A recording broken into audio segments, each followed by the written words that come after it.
चलो अपन पढ़ाते हैं। देखो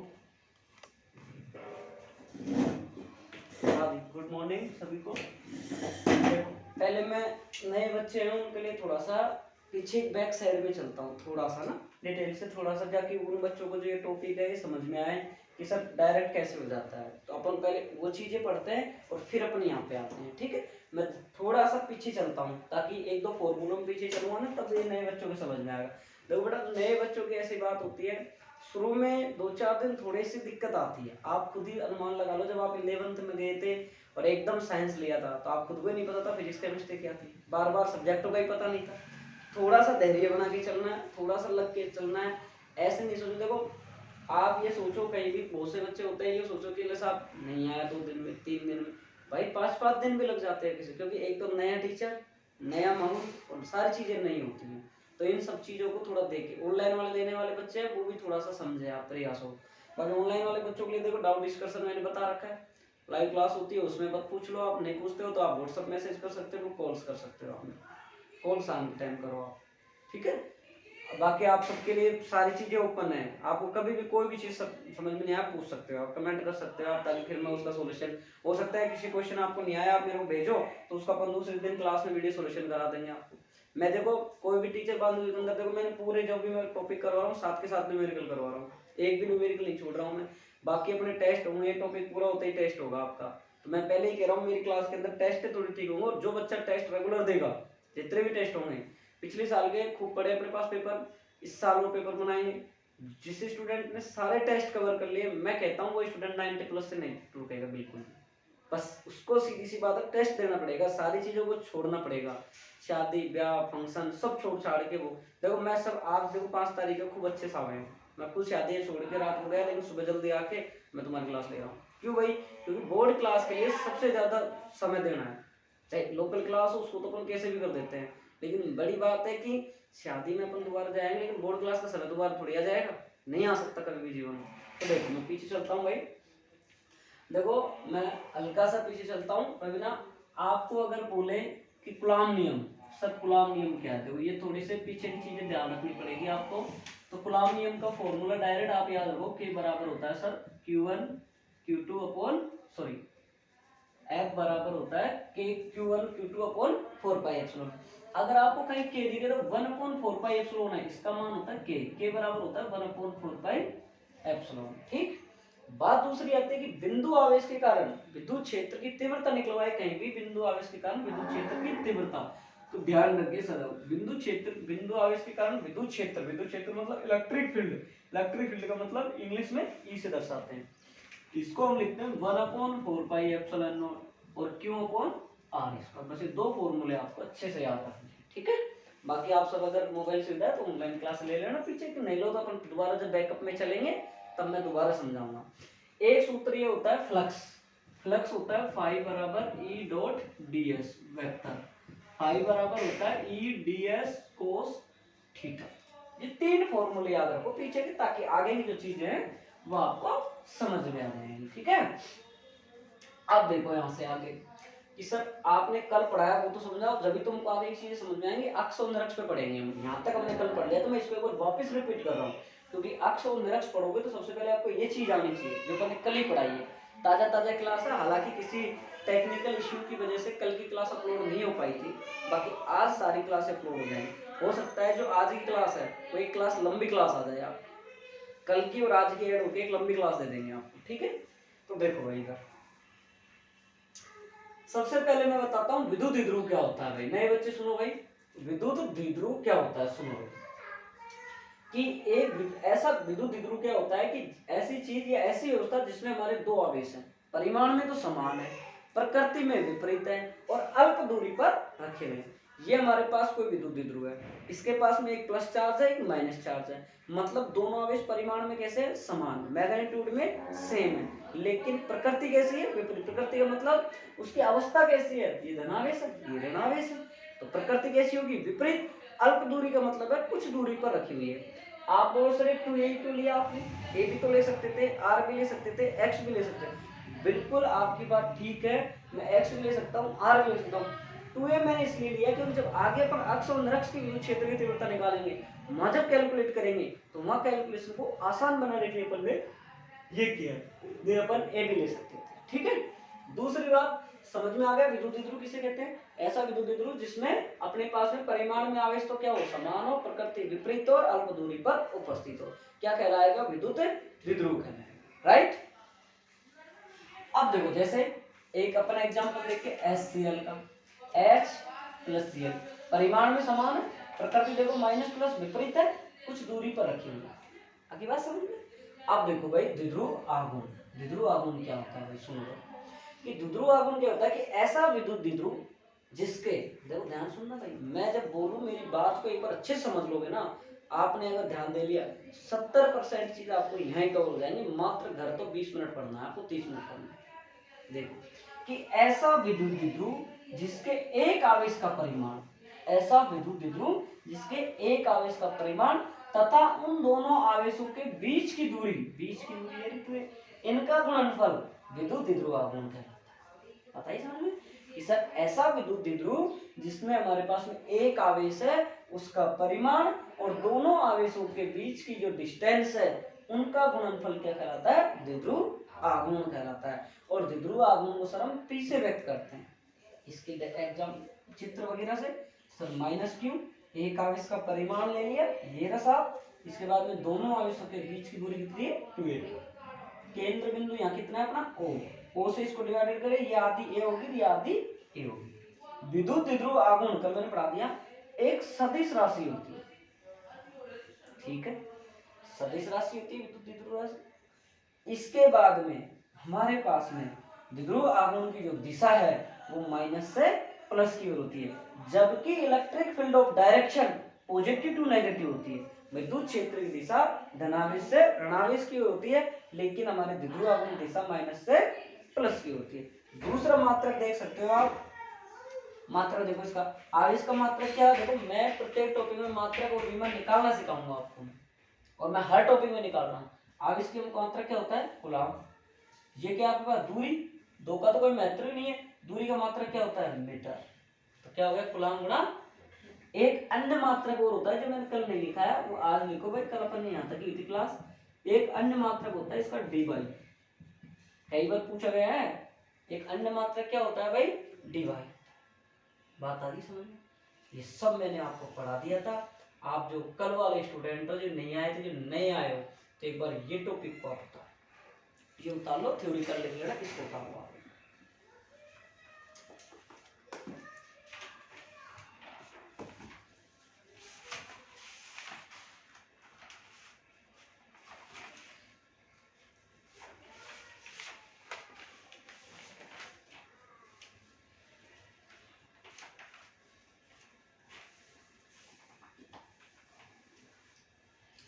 और अगर बीमा निकालोगे तो कैसे निकालोगे बताओ? बीमा वीडियो में दिख रहा है नहीं, तो बता नीचे।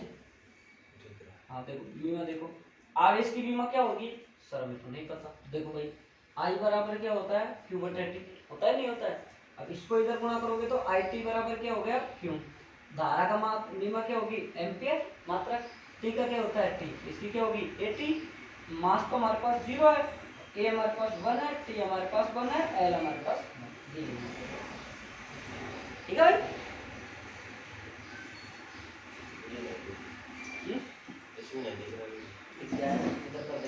उतार लो फटाफट, उतार लो इसको ना, आप उतारो। दिख रहे यार राम रतन?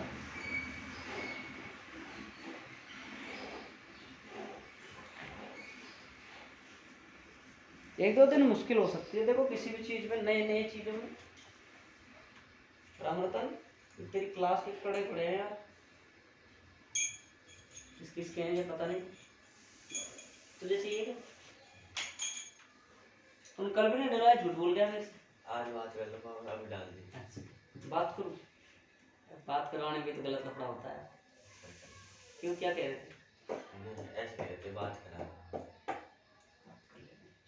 छुट्टी से पहले उतार लिया भाई, है ना? अब मैं इसको मिटा रहा हूँ, अब अपन टॉपिक पे चलते हैं। टॉपिक चाहे एक ही पढ़ेंगे लेकिन शानदार पढ़ेंगे। मैंने पहले इसको इंपोर्टेंट लगा दिया है टॉपिक को।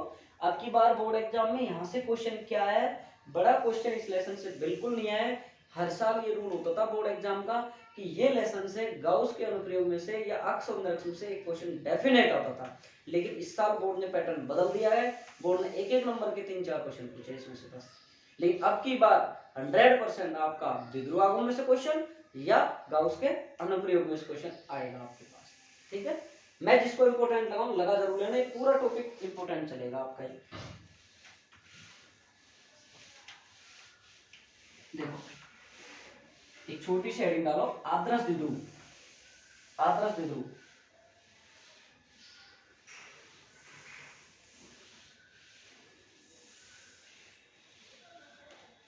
देखो, आदर्श द्विध्रुव है ना। देखो आदर्श द्विध्रुव क्या होता है? आइडियल मोमेंट, डाइपोल है ना, डाइपोल यानी द्विध्रुव। आगमन का मतलब मोमेंट है। देखो क्या होता है कि हमारे पास में आदर्श द्विध्रुव आगमन क्या होता है कि जिसमें आवेश का जो परिमाण है वो तो कितना हो, अनंत हो, और उसकी जो दूरी है वो लगभग किसके पास आसपास हो, शून्य के लगभग हो। कि सर जो आवेश है ना उसका परिमाण तो कितना हो, ये दो डंडे होते हैं ना, ये मैग्नीट्यूड को शो करते हैं, परिमाण को शो करते हैं। मैथ वाले बच्चे हैं, मैथ में जब अवकलन समाकलन वाली बुक है मैथ में, उसमें जब आप चैप्टर पढ़ोगे तो उसमें मोड बोलते हैं इसको, और उसका एक पूरा प्रश्नावली आएगी आपके पास में। तो अच्छी आपको इसको खोलना आना चाहिए, आप लिमिट आएंगी फिर इसमें, फिर लिमिट से करोगे आप इसको तो वो मैथ में आएंगे। अपन को ध्यान रखना है, कोई भी नेगेटिव चीज होती है पॉजिटिव हो जाती है बस। तो आपका आवेश का परिमाण कितना होना चाहिए साहब, अनंत, और जो उसकी डिस्टेंस है वो कितनी होनी चाहिए, लगभग लगभग 0 होनी चाहिए। वो यह व्यवस्था क्या कहलाएगी हमारी, आदर्श द्विध्रुव आगमन। आदर्श द्विध्रुव आगमन में कैसे परिभाषित हो गए कि सर ऐसी व्यवस्था जिसमें हमारा आवेश का जो परिमाण है वो लगभग अनंत होना चाहिए, उसकी दूरी हमारी शून्य की ओर होनी चाहिए, वो व्यवस्था हमारी क्या कहलाएगी, आदर्श द्विध्रुव आगमन कहलाएगी। ठीक है, देखो ऐसा द्विध्रुव जिसमें आवेश लगभग अनंत परिमाण का, ऐसा द्विध्रुव जिसमें आवेश लगभग अनंत परिमाण का तथा आवेशों के मध्य की दूरी लगभग शून्य हो, तथा आवेशों के मध्य की दूरी कितनी है, लगभग शून्य। आवेशों के मध्य की दूरी लगभग शून्य, आदर्श द्विध्रुव आगमन कहलाता है।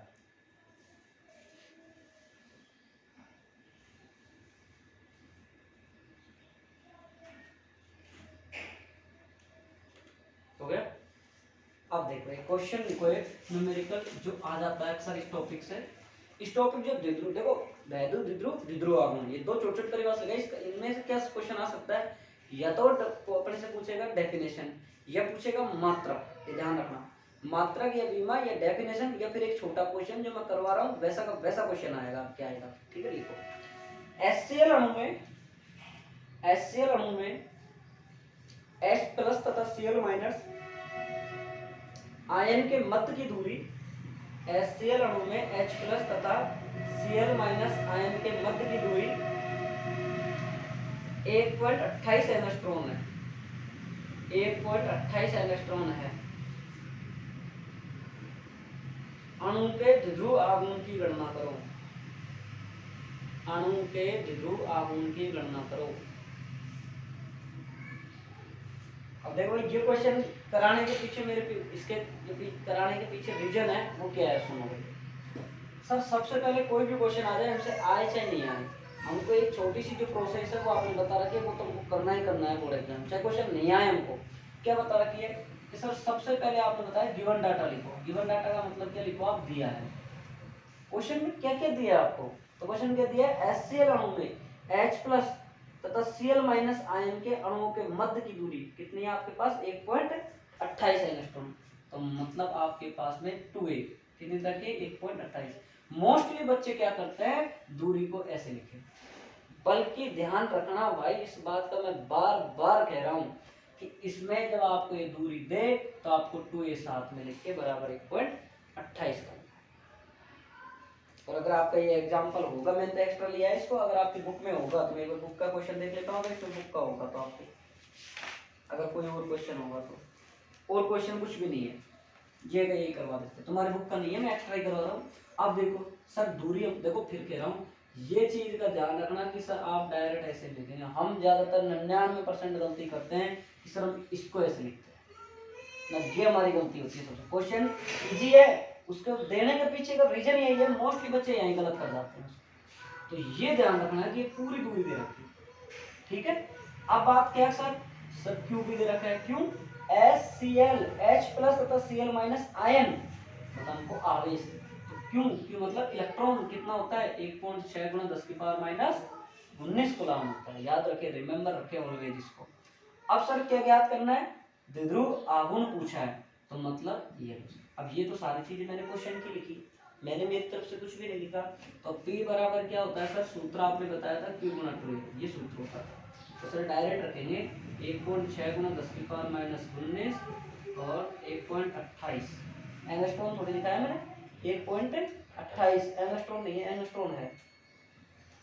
एंगस्ट्रॉन को चेंज करोगे कितना आ जाएगा, मीटर में चेंज करोगे, ध्यान रखें हमेशा 10 की पावर माइनस 10 मीटर होता है एक एंगस्ट्रॉन बराबर। ये चीजें आपकी 11th की, ठीक है साहब। अब आप कैलकुलेट कर लो, देखो 19 और 10 कितना होगा, माइनस और माइनस 38, घाते गुणांक जुड़ती हैं, 19 और 10 38, और 1.6 को 16 से 128 गुना कर लो, तो 16 अट्ठा कितना होता है, 16 सत्ता 128 होता है शायद, 16 अट्ठा 8 6 48 8 4 12, सही है, 128 का 8 और 16 गुना 32 और 12 4 44 का 4 हासिल लगी 4, 16 और 4 20। अब पॉइंट देखो 2 और 1 3 3 1 2 3 3 गुना 10 की पावर माइनस 39, अरे कितना बोले 29, 19 और 10 29 ही तो होगा, 39 थोड़ी होगा। ये आपके पास में क्वेश्चन, द्विध्रुव आघूर्ण का मात्रक जरूर लिखे कूलम गुना मीटर, या फिर क्या मात्रक लिखोगे साहब, डिब्बा, ठीक है। ये क्वेश्चन आपका चलो,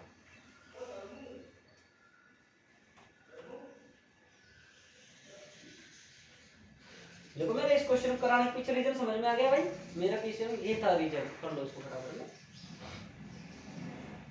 समझ में आ रहा है, आ जाएगा ना भाई, एक दो दिन लगता है, देखो कई पुरानी चीजें हैं। राम रतन एक टॉपिक पूरा होता है, टेस्ट लगेगा बेटा, उनसे कॉपी ले लेता रामियों से, कल ले जाता होगा शादी में यार जैसे।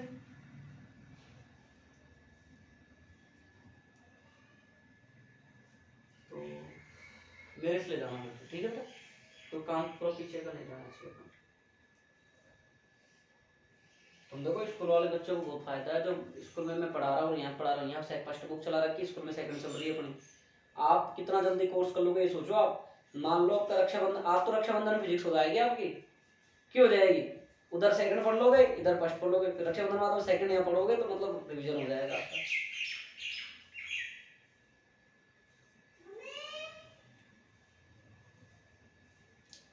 अधिकतर से बात ना हुई क्या,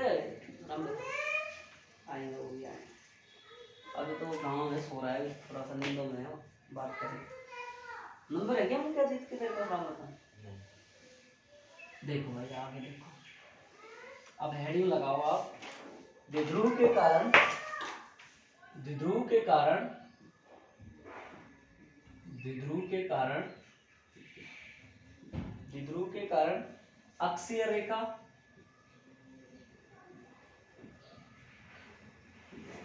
या एक नया नाम हो रहा है अनुदैर्ध्य, अनुदैर्ध्य स्थिति पर, अनुदैर्ध्य पर अक्षीय रेखा पर विद्युत क्षेत्र की तीव्रता। ध्यान रखो, कई बार ये दे देगा तो आप कंफ्यूज हो जाओगे, मास्टर ने पढ़ाया ही नहीं, ये ध्यान रखना, ये नाम एक ही है। अगर इंग्लिश में बोलो तो एक्सिस बोल लो, एक्सियल बोल लो, ठीक है। इंग्लिश में लिखो तो लिख सकते हो intensity of electric field due to an electric dipole, ठीक है। अब देखो भाई सुनना भाई, बहुत इंपॉर्टेंट है, मैं पहले बता रहा हूँ ये टॉपिक इंपॉर्टेंट चल रहे हैं, इसलिए आप इनको अच्छे से पढ़ना है, एक एक लाइन टू लाइन समझना है। देखो भाई कि सब द्विध्रुव आघूर्ण पढ़ रहे हैं, ठीक है, विद्युत क्षेत्र की हमको तीव्रता करनी है, किसके कारण करनी है, द्विध्रुव आघूर्ण के कारण। पहले क्वेश्चन को समझो। सर किसके कारण करनी है? द्विध्रुवागुण। द्विध्रुवागुण हम जानते हैं सर क्या होता है द्विध्रुवागुण। सर एक आवेश का परिमाण ले लेते हैं, उन दोनों आवेशों के बीच की दूरी ले लेते हैं, दोनों का गुणनफल द्विध्रुवागुण होता है। इसके बाद में आगे अक्षीय रेखा। सर क्या देखो पहले टॉपिक पढ़ रहे हो, टॉपिक पढ़ने से पहले आपको टॉपिक की जो लाइन है उसका अर्थ पता होना चाहिए। अक्षीय रेखा क्या होती है? अक्षीय रेखा क्या होती है? दोनों आवेशों को मिलाने वाली रेखा क्या कहलाती है? हमारी अक्षीय रेखा कहलाती है। इसके बाद अनुदैर्ध्य वही होगी। इसके बाद में आता है विद्युत क्षेत्र की तीव्रता। तो विद्युत क्षेत्र की तीव्रता क्या होती है? एकांक परिमाण आवेश, एकांक आवेश पर लगने वाला बल हमारा विद्युत क्षेत्र की तीव्रता होती है। मैंने पहले पढ़ा दिया, नए बच्चे ध्यान दें। E बराबर होता है F/Q।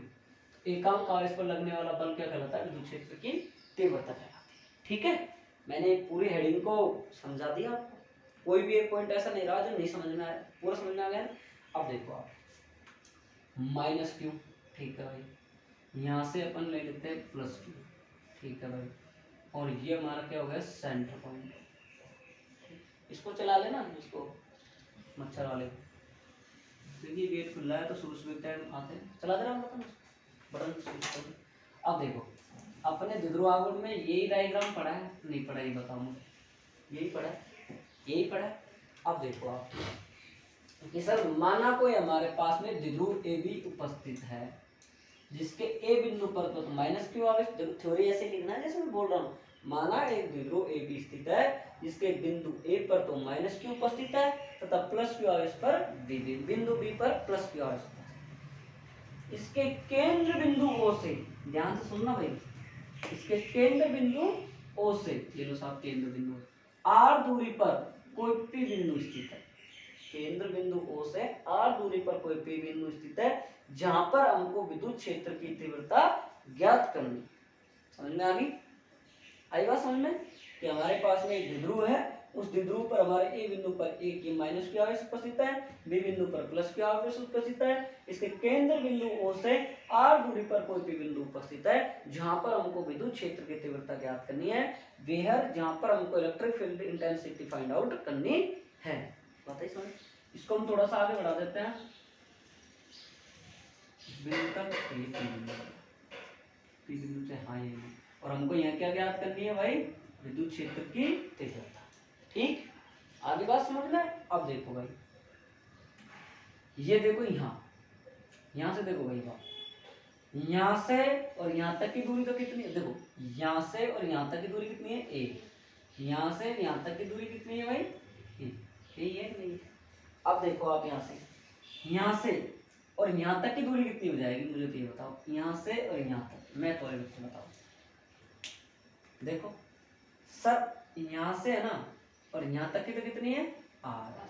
ठीक है सर, बात हम समझ गए। लेकिन आपने पूछा है यहाँ से और यहाँ तक की दूरी बताओ। चलो बताओ कितनी है?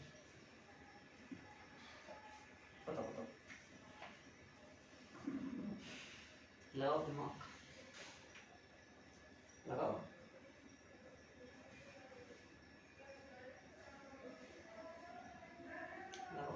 कितना आएगा? R+A आएगा, R-A आएगा, R आएगा, बताओ बताओ। चलो गलत होगा दोबारा बताएंगे, अपन बताएंगे। चलो यहाँ से मत बताओ, यहाँ से बता दो। अब बताओ बताओ, चलो एक और बता दो, यहाँ से यहाँ तक की बता दो। हाँ वेरी गुड। देखो नहीं समझ में आया? सुनो भाई, सर आपने हमको एक चीज बताई थी, यहाँ से और यहाँ तक की तो R होगी, लेकिन सर यहाँ से और यहाँ तक की R है, तो पूरी में से इतनी हटाएंगे जब तो हमारे पास आएगी, आएगी नहीं आएगी? तो ये कितनी होगी हमारे पास? R-A। मेरी बात वापस सुनो, आपके पास ये फंटी थी, अब आपके पास यहाँ से और ये पूरी तो कितनी दे रखी है आपको? R दे रखी है, और फिर आपको यहाँ से और यहाँ तक कितनी दे दी? R-A। तो कितनी होगी टोटल में से? आधी तो घटाएंगे भाई। ये आपको पूरी दे रखी है मान लो 10 सेंटीमीटर, ठीक है, और यहाँ से यहाँ तक दे रखी है 5, तो हमको ये ज्ञात करनी है। देखो मैं बताता हूँ, ये पूरी 10 है, यहाँ से यहाँ तक की कितनी दे रखी है? 5, तो इधर की कितनी बची? 10 - 5, 5 ही तो बची। आई बात समझ में? अब देखो आप यहाँ से और यहाँ तक करना है, तो यहाँ से यहाँ तक कितनी है? R, और यहाँ से यहाँ तक कितनी है? 1, तो R+A हो जाएगा। ये कितनी आ जाएगी? R+A। जिसको ये समझ में आएगा उसी को डायरेक्शन समझ में आएगा। ये चीजें समझ में आ गई। मैं ये पूरी दूरी हमने द्विध्रुवागुण का चित्र बनाया, इससे r दूरी पर कोई p बिंदु है जहां पर हमको विद्युत क्षेत्र की तीव्रता ज्ञात करनी है। यहाँ से यहाँ तक की दूरी r माइनस है, यहाँ से यहाँ तक की r प्लस। अब देखो एक बात और समझो, एक नए स्टूडेंट ध्यान देना भाई, जो विद्युत क्षेत्र होता है उसमें जो प्लस आवेश होता है उसकी जो मतलब दिशा होती है वो दूर की ओर होती है, और माइनस जो आवेश होता है उससे पास की ओर होती है। तो हमारे पास यहाँ पर विद्युत क्षेत्र की दिशा प्लस आवेश की तो किधर होगी भाई, इधर होगी E1, और माइनस आवेश की इधर होगी E1। क्यों भाई, देखो प्लस आवेश कहाँ है, ये रहा, इसकी दूर की ओर, माइनस आवेश कहाँ है, ये रहा, इसकी पास। बात आ गई समझ में। और हमको क्या ज्ञात करना है, पूरा विद्युत क्षेत्र ज्ञात करना है यहाँ पे, ठीक है। अब आप सबसे पहले आप डायग्राम बनाओ, डायग्राम बना लो, फिर मैं लिखाऊंगा, फिर अपन डेरिवेशन करेंगे।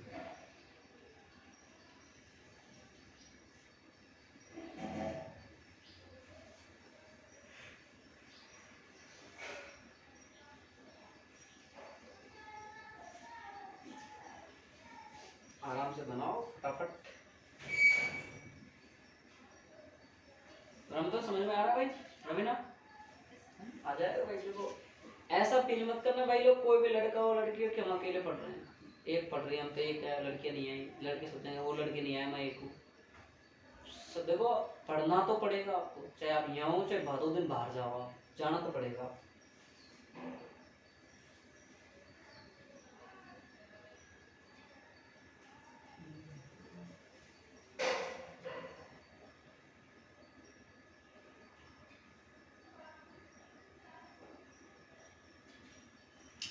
सॉरी, इसको एक मिनट, क्या बढ़ाई मैंने, यहाँ से नहीं, इसको बढ़ा दो थोड़ा सा, ये भी ऐसे बढ़ा।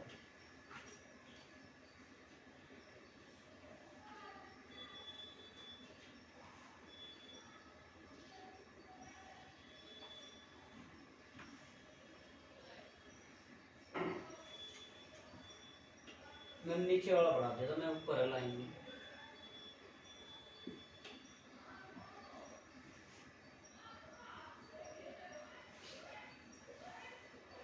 देखो जो भी शादी में जा रहे हैं, कल शादी आदि चलते जाना, होती रहेंगी जिंदगी भर, लेकिन पढ़ाई तो बार नहीं है। लिखाऊं भाई, बना लिया हो तो लिखो। माना एक विद्युत द्विध्रुव ए बी है, माना एक विद्युत द्विध्रुव ए बी है जिसके ए बिंदु पर माइनस क्यू आवेश उपस्थित है, तथा जिसके बी बिंदु पर प्लस क्यू आवेश उपस्थित है, प्लस क्यू आवेश उपस्थित है, जिसके केंद्र बिंदु O से, जिसके केंद्र बिंदु O से, केंद्र बिंदु O से, इसके केंद्र बिंदु O से R दूरी पर कोई P बिंदु स्थित है, केंद्र बिंदु O से R दूरी पर कोई P बिंदु स्थित है, जिस पर हमें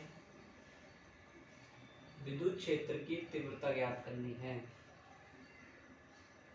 जिस पर हमें विद्युत क्षेत्र की तीव्रता ज्ञात करनी है, जिस पर हमें विद्युत क्षेत्र की तीव्रता ज्ञात करनी है। अब लिखो, प्लस क्यू आवेश के कारण बिंदु P पर विद्युत क्षेत्र की तीव्रता, प्लस क्यू आवेश के कारण बिंदु B पर विद्युत क्षेत्र की तीव्रता। अब सामने देखो, आवेश के कारण, बिंदु आवेश के कारण विद्युत क्षेत्र की तीव्रता,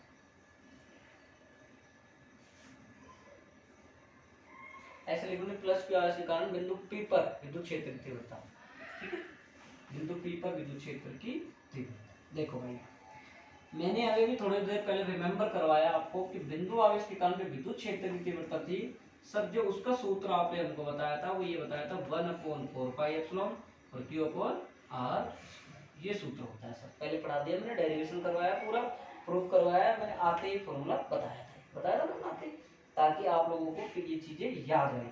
तो E1 बराबर 1/4πε, ठीक है सर। क्यों, माइनस का क्यों, पहले हमको किस बिंदु पर कर रहे हैं, बिंदु P पर किसके कारण प्लस क्यू आवेश के कारण कर रहा है माइनस क्यू, तो प्लस क्यू आवेश कर इसके कारण हमारे पास प्लस क्यू आवेश कितना है क्यू अपॉन कितना होना चाहिए सर आर स्क्वायर। इसकी डिस्टेंस कितनी है यहाँ से यहाँ तक की कितनी थी बेबी ये आर माइनस ए, तो यहाँ से कितना जाएगा आर माइनस ए का होल स्क्वायर राइट। समीकरण नंबर हमारे पास कितनी आ गई एक। ठीक है अब लिखेंगे माइनस क्यू आवेश के कारण सामने देखते रहो भाई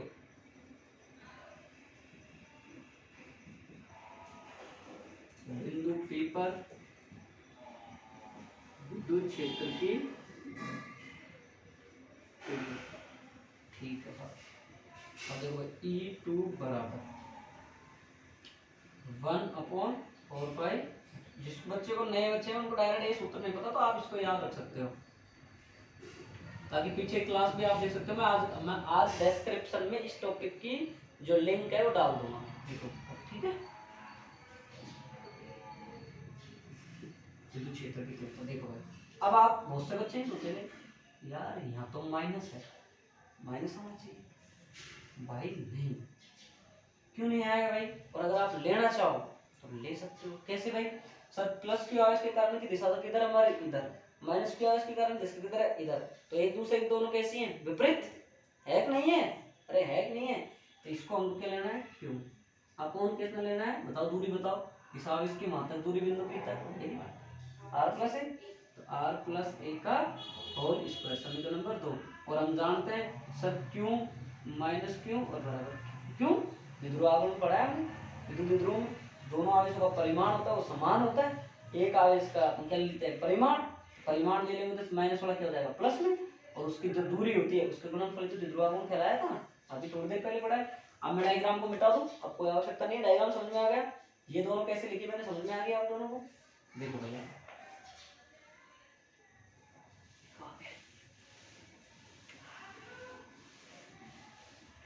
आगे चलते हैं देखो बिंदु P पर कुल विद्युत क्षेत्र की तीव्रता बिंदु P पर कुल विद्युत क्षेत्र की बहुत से टीचर इसको ऐसे भी करवाते हैं यहाँ डायरेक्शन लिख देते हैं जैसे अपनी पहले आवेश की तरफ थी ए से बी की ओर तो ए बी कैप इधर लिख लेंगे बी से ए की साइड में तो माइनस बी लिख देते ऐसे भी लिख देते हैं बहुत से टीचर गलत नहीं है वो भी सही है ये भी सही है। अब देखो कुल विद्युत क्षेत्र तीव्रता तो मतलब हमारे पास क्या आना चाहिए ई बराबर क्या आना चाहिए सर E1 प्लस कितना आना चाहिए E2 लेकिन सर हमारे पास जो डायरेक्शन है E1 किधर है E2 किधर है दोनों एक दूसरे के विपरीत है नहीं है तब इस बीच में क्या लिख देंगे माइनस और नहीं ऐसे भी याद रख सकते हो छोटी संख्या है इसमें भाग देंगे तो हमको बड़ी प्राप्त होगी और ये बड़ी संख्या में इसमें भाग देंगे तो क्या प्राप्त होगी छोटी संख्या तो बड़ी में से तो छोटी घटाएंगे ऐसे कर सकते हैं दोनों तरीका बता दिया मैंने आपको डायरेक्शन वाला भी मेथड बता दिया और ये वाला भी बता दिया ठीक है साहब।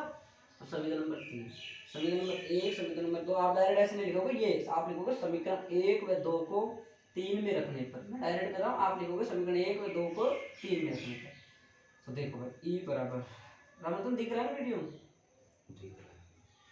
देखो आर माइनस ये लाइन दिखेगी और दिख जाएगी ये चलो ठीक है आ गई यही है अब देखो इसमें से कॉमन क्या आ सकता है सर के क्यों अपॉन 4 पाई एप्सिलॉन कॉमन आ जाएगा ना तो देखो भाई क्यों अपॉन 4 पाई एप्सिलॉन और ई बराबर दो साल 1 अपॉन आर माइनस ए का होल स्क्वायर और 1 प्लस इसका होल स्क्वायर ठीक है भाई क्यू अपॉन 4 पाई एप्सिलॉन अब देखो लघुत्तम ले लो आर माइनस ए का होल स्क्वायर आर प्लस ए का होल स्क्वायर यहाँ कितना आ जाएगा आर प्लस ए का होल स्क्वायर माइनस ये लो आ गया। अब देखो ये सूत्र बन रहा है बन रहा है ए माइनस बी ए प्लस बी बन रहा है नहीं बन रहा है बन रहा है नहीं बन रहा मैथ का फॉर्मूला होता है ये सर अगर हमारे पास ये फॉर्मेट आ जाए तो हम ये लिखते हैं A square minus B square अब देखो sir Q upon 4 pi epsilon और ऊपर वाला सर ए प्लस बी का होल स्क्वायर खुलता है A square plus B square plus 2ab और अगर माइनस हो तो ये माइनस सॉरी यानी यहाँ ठीक है। अब देखो यहाँ से इसको खोल दो r square plus a square plus का 2r minus r square plus का ए स्क्वायर माइनस का 2r इसको लिखोगे तो आर स्क्वायर माइनस का ए स्क्वायर का, सही है। ए माइनस बी ए प्लस बी का फॉर्मेट पढ़ा है तो सही है कि नहीं, सही है बिल्कुल। अब देखो आगे,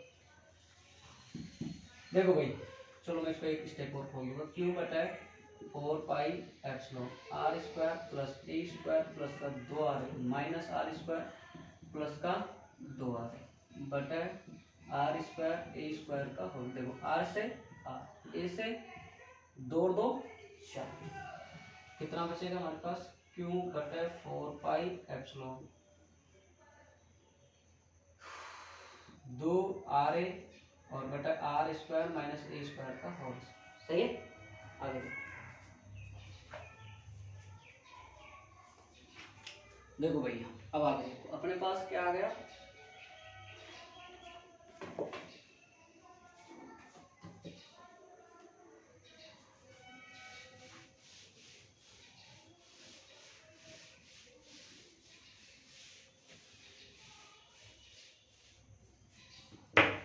अब देखो अपने पास क्या आ गया, देखो भाई बस अगर E बराबर 1/4 पाई एप्सिलॉन और आ गया क्यों, क्यों तो यही है।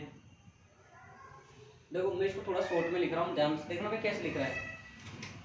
2 आ रहे हैं, अरे गलत लिख दिया, देखो यार तुमने ध्यान नहीं दिया। देखो ये 2 आ रहे और ये 2 आ रहे, 4 आ रहे होना चाहिए, तो यहाँ कितना होगा 4 आ रहे, 4 होगा ना। अब देखो अब यहाँ 4 आ रहे, तो मैं इसको कैसे लिख देता हूँ, देखो भाई इसको लिख देता हूँ 2, ठीक है, क्यों गुणा 2 कितना आ गया आर नहीं ए और आर और बटा r square minus a square का होल। सर क्यों लिख रहे हो ये फालतू ग्रामर, अरे देखो तुम अगर तुम्हारी ध्यान हो तुमने अभी पढ़ा हो, सर आपने अभी पढ़ाया था कोई एक आवेश का परिमाण और ये जो दूरी का गुणनफल है ये सब पी होता था, देखो आपने ये होता था, इसलिए आपने इसको ऐसा लिखा है। तो अब आप देखो यहाँ से E बराबर 2 P R square a square का, सर हम जानते हैं चूंकि क्यू गुणा 2a क्या होता है सर, पी होता है, कितना होता है पी होता है, ठीक है। यहाँ आपके पास में आर स्क्वायर ग्रेटर देन क्या है ए स्क्वायर, मतलब यहाँ पर हम आर स्क्वायर की तुलना में ए स्क्वायर को क्या मानते हैं नगण्य, क्यों आर स्क्वायर का मान बहुत ज्यादा है ए स्क्वायर की तुलना में, ये बिल्कुल नगण्य है, तो इसको क्या मानेंगे 0 मानने पर E बराबर 2 पी आर बटा आर स्क्वायर का होल स्क्वायर, सही है ना भाई। अरे स्क्वायर का स्क्वायर तो आएगा, ये 0 हो जाएगा तो यही तो बचेगा। अब देखो E 2 पी आर और आर 4, एक गलती कर दी अपन ने बहुत बड़ी, इधर देखो भाई E बराबर अपन ने ये नहीं लिखा 1/4 पाई एप्सिलॉन, न मेरे को देखो तुम भी ध्यान दिला लिया करो, कोई चीज अगर दिमाग से निकल जाती है।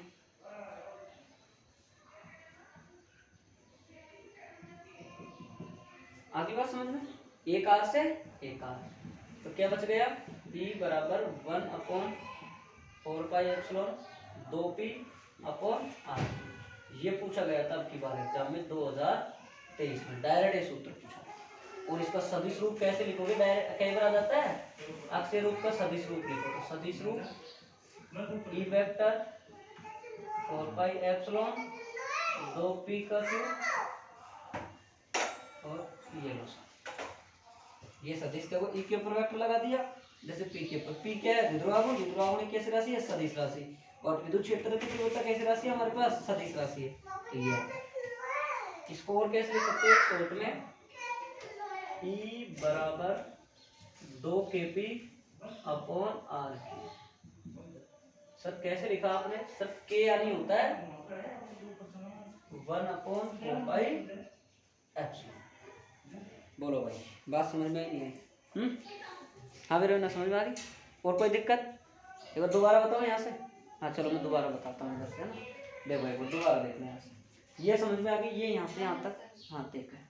अपन ने ये फॉर्मेट आया था 4RA आया था, हमने 2 को थोड़ा तोड़ के आगे लिख दिया, ये रहा साहब 2, फिर हमने Q लिख दिया, फिर हमने डॉट 2A R लिख दिया। क्यों लिखा सर ऐसा, क्योंकि Q डॉट 2A हमारे पास P होता है सर, इसलिए लिखा हमने, तो हमने यहाँ लिख दिया 2A इसका मतलब P लिख दिया और ये R। कितनी बात समझ में आ गई? अब यहाँ हमारे पास R स्क्वायर का जो मान है दूरी का बहुत ज्यादा है A स्क्वायर की तुलना में, तो A स्क्वायर को हमने क्या मान लिया? नगण्य। नगण्य मतलब जीरो, तो ये जीरो हो जाएगा। तो R स्क्वायर, इसकी स्क्वायर तो कितनी होगी? R स्क्वायर क्या होगा? R चार, एक R से एक R करके क्या बचेगा? R cube. ये रहा, ये रहा, ये रहा, ठीक है। अब ये यहाँ पे R क्यूब है, देखो ऐसे लिखना है आपको, यहाँ से ये है ये रहा। अब आपसे पूछ ले सदिश रूप कि सर सदिश हम बताओ, तो आपकी विद्युत क्षेत्र तीव्रता के वेक्टर लगा दिया आपने 1/4 में। ये तो कोई मतलब ही नहीं है, तो ये मात्राहीन राशि है। 2 पी के ऊपर आ गए पी क्यूब और अपॉन आर क्यूब। अगर और शॉर्ट में लिखना चाहो तो 1/4 क्या लिख सकते हो? के, तो के टू के पी अपॉन आर।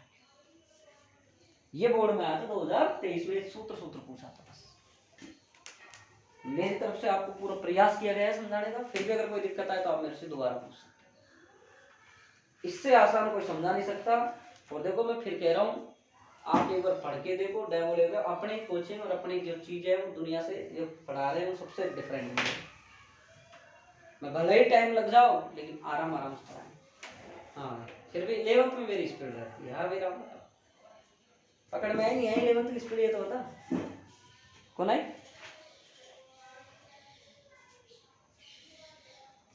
11th में थोड़ा वो होता है यार। 12th में पकड़ में आ गई नहीं? 11th हमने पकड़ हुई कौन सा आई? जब हम कहाँ से पकड़ा हम तो हम ही लोग नवाब है।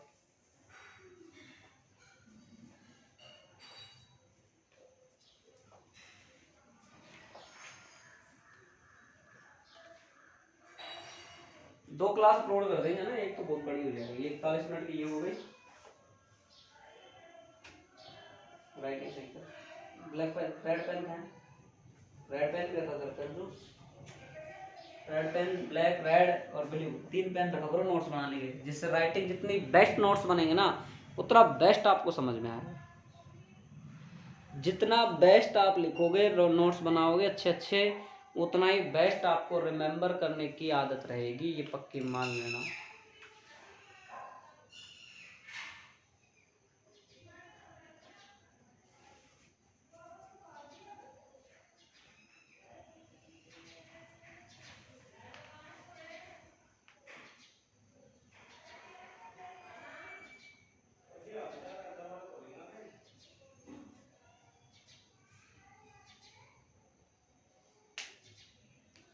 ये आज इतना ही कराएंगे। ये जो आने वाले स्टूडेंट हैं डेली, जो भी 2 4 5 जो भी जैसे दूर दूर के, वो बच्चे ध्यान रखें टाइम से आए।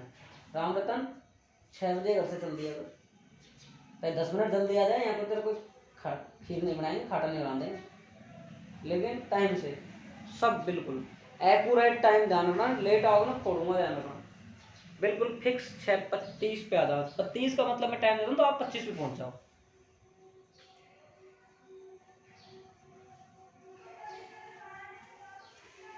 ठीक है, आज इतना ही पढ़ाएंगे। आप लोग उतार लो सभी और अच्छे से उतारो आराम से, कोई दिक्कत नहीं। ठीक है भाई।